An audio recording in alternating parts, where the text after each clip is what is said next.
how bad of a situation do you think the competition is in right now? Because we all know the competition is coming, obviously, but Obviously. I do believe the competition is coming from China and not from the traditional automakers and us being Europeans. I think in Europe, especially Germany being the car country, let's say, Yeah. I think people don't quite understand how bad of a situation they are in right now.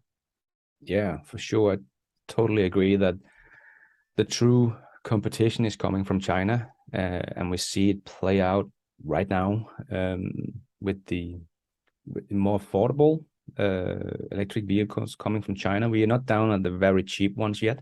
They do have them in China, but they still have to produce them and get them to Europe and elsewhere. But we do see the medium range car like the MG4, many of the BYDs, the Han and so on.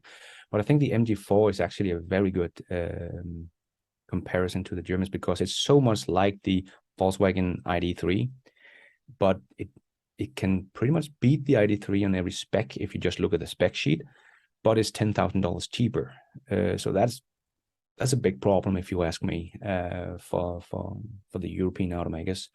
That's mostly German, but we also have, Peugeot and Citroën and all the others. But I think it's the competition is really coming from all sides right now, because we also see like the VinFast VF8, if you heard about that. That's a Vietnamese electric car that is coming, and Sandy Munro has just been over visiting them and checking out the car, and he said, and I saw it at the Fully Charged live show in San Diego, where I got to feel the car and try to sit in and stuff, and it felt really well built. It was really a nice, felt like a premium car, not like, people think of Chinese made car or Vietnamese made cars. People think of bad build quality and stuff like that. It felt really, really great. And so did Sandy Munro, that is the car experts of car experts. And he also got a big demonstration of the software in the VinFast, and that was quite impressive. And they also have really premium stuff like cooled seats, even in the backs of the car and stuff like that. So compare that to the ID4, that would be a direct competitor to.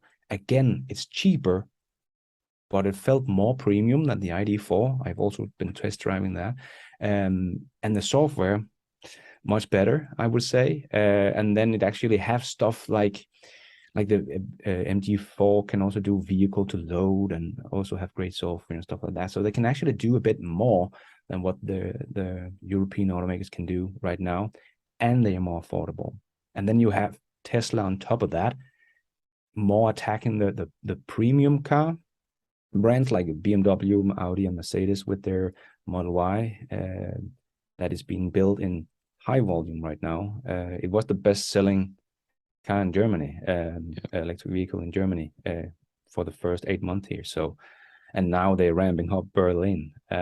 So I think Herbert Diess was right, making all these crisis meetings, both in 2021 and again in 2022, about the Tesla mission. How do we stop Tesla? How do we beat Tesla? But unfortunately, they are moving very slow, because even Volkswagen, that has a plan for the Trinity platform, the next generation platform that should be much better and more integrated than with big geeky castings, and they want to come down to the production time of the Tesla Model 3 of the 10 hours. But that would be like a push against the Chinese invasion. But we know that Volkswagen will not come out with that before 2026, and the Chinese invasion is kind of coming now. They are already here, and it will only grow exponentially over the next couple of years, long before Volkswagen can come with their kind of move against it, because they are getting beating on price and specs right now. So that's a big problem. And then Tesla will ramp up very, very fast. So I think the legacy automakers are in kind of trouble, because there's also been German automotive experts that have been out saying that they fought off the Japanese in the 70s with premium quality, but the electric vehicles is not mirroring that premium quality. because of also software becomes a much bigger deal, and where you differentiate yourself with the electric car, because pretty much everyone got an electric car now, but where you can see the difference is in the software, and software is becoming the new kind of hardware. So if you don't have superior software, you're not going to have that premium feeling, because you just have Apple CarPlay or Android Auto or whatever they call. You just all have the same kind of software, where Tesla actually stands out because they do have the same kind of features, but they made it all themselves. But also, I think what is not really understood is the task that the old legacy automakers are standing in front. We always hear about Volkswagen investing $100 billion in this EV revolution, but at the same time, Volkswagen has been, kind of showing the way for the legacy automakers. They are the one that has grown the fastest and has produced a lot of EVs, so that was very impressive. But they also showed us with the Zwickau factory that they refurbished to become an EV factory. Is a very, very old factory, over 100-year old. So most people will see this as an asset for Volkswagen, because they say, oh, they have all these factories already built. Tesla does not. Yes, but they just spent $1.3 billion to refurbish this factory. So they could pretty much just have built this whole new factory for the same price. And Jim Farley, Ford CEO, has said the same thing. What keeps him up at night in the interview with Sandy Munro was that this scaling up this fast, and that was to 2 million in 2025. So I don't think that's fast enough, but it is so fast that it's scary for Jim Farley, because he's saying like, we have 60 factory, we have to retool and refurbish. Just think of the magnitude of that problem. And I think Volkswagen was a good showcase of that they has spent $1.3 billion on refurbishing a factory that can produce 330,000 vehicles when it's fully ramped up. We'll see how it goes this year, if they can get there. But Volkswagen has 135 factories. So if people think that's an asset, but they have to refurbish all these and retool all these factories, that could be easily 100 billion all on its own. So that is one thing they have to do, right? Then they also have to wind down all their ICE cars engine. That is also a big problem, because they still have warranties. So they still need the parts for the engines, but the suppliers getting to learn that, no, we're not going to produce that engine anymore, but we still need you to produce the parts so we can service the vehicle, and we have warranties on all the millions of vehicles we have on the road today. So that's also a big problem. So I think the sheer magnitude of this switch for the old OEMs, it's very difficult. I actually have a hard time seeing how they're going to be able to do this, because right now they're not earning money on their EVs, but they have to scale it up, while at the same time the cash cow, the ICE car, is dropping off a cliff right now. And there has been a lot of excuses of COVID and chip shortage and now recession. So the excuses just keep coming, but I don't think on the other side of the recession and the chip shortage and so on, they will rise again. Definitely not with the ICE engines. They have to switch over to the EVs, but it's a very, very difficult switch for them to do. As Jim Farley has also said, they lack the talents, because it's not the same thing building an EV and as it is an ICE cars. And we can see this with GM as well. They have produced next to nothing this year. Their EV, the Bolt, but they have produced. They're the leader, don't forget. Oh yeah, of course they are the leader in the EV race, but they are under others right now in the US. But they have produced almost next to nothing this year. Even though they got back up, ramping up, but they produced like 14,000 Bolt EVs. The Hummer and the Lyric is pretty much nothing still, even though they have produced it for the whole year, or the Hummer anyway. It's still like 441 in Q3, I think it was.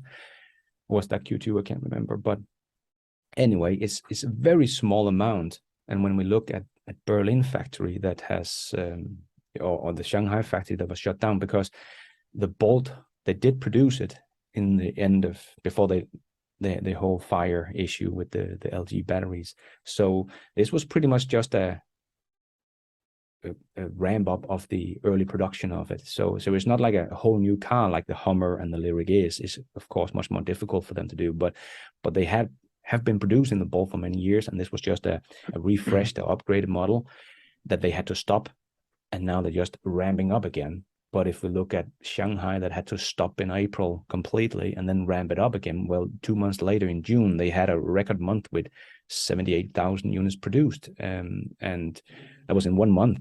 And GM is producing 14,000 in a quarter of their old Bolt. So it really also shows that either they don't want to, they're really having trouble scaling up EVs, because the Hummer also should have like 60 or 65,000 pre-orders, and they're producing hundreds a quarter. So they have a long way to go. So they should just be able to ramp it up and get them out. But I don't know if it's because they are also losing money on the EVs that they don't want to ramp it up too fast, and hopefully they think they can control the switch to EVs. But I think they're going to be sadly mistaken, and that's why the Chinese are seeing this as a big opportunity, because they have never really become a big part of the auto industry in the ICE industry, but see a big opportunity to become a big player in the EV now. So I think they're going to be screaming to scale up, and we have seen someone like Geely going from still wanted to produce ICE cars for a long time to say, okay, next year 50% is going to be EVs. Like, whoa, that came out of nothing, and they would try to do that in just 1 year. So they're really like going all in over there.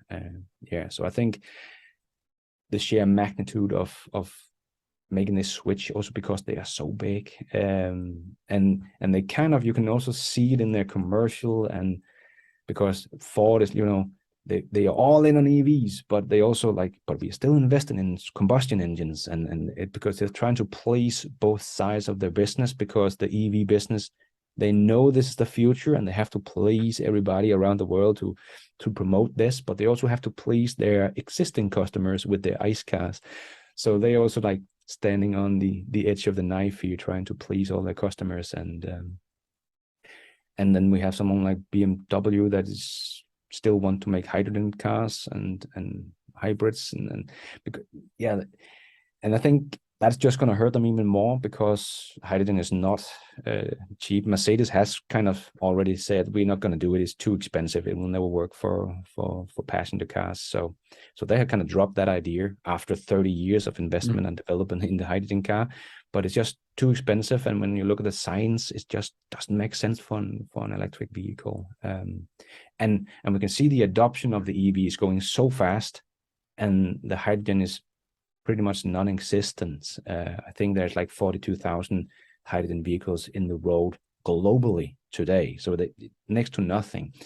So to be betting on that as well and spending millions, if not billions of dollars on that project while you're bleeding in your business because of the switch to EVs, I think is a very bad bet for BMW, but we will see how it play out. I think the problem for legacy autos is much bigger than people think, because many people are like, but they have so much cash, but well, they have a lot of debt as well.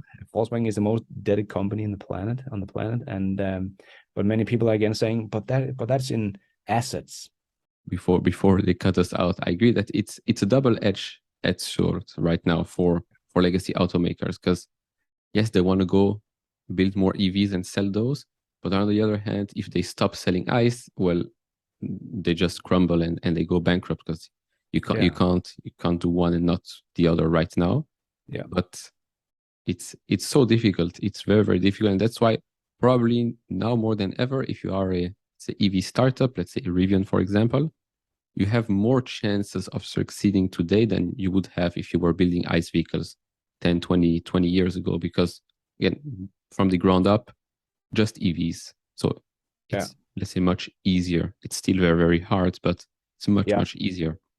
Yeah, I totally agree that I even think the EV startups that is out now has a better chance of surviving because they don't have all this ICE in the backpack. So they can just focus on ramping up and trying to get to volume production and trying to get to profits, because they're still not profitable, of course. But so they have a long, hard road ahead. We have seen Tesla do it, but it took, 10 years for them or even more to become profitable. So, and they did it the fastest in the world, pretty much, as they were the fastest growing automaker ever. So to expect the others to do it much faster, they probably could, because it's a new area right now. It's in the EV area that is growing.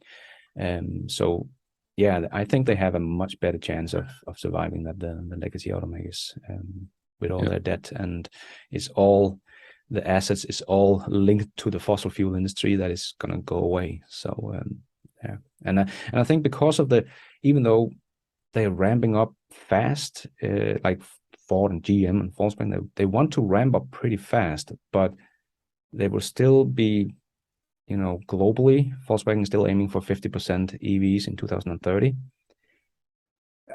I don't think there's going to be much left of the ICE industry about that point. That's, of course, up for discussion, but I don't believe there's going to be much there, because the Chinese and Tesla is just going to push as hard as they can.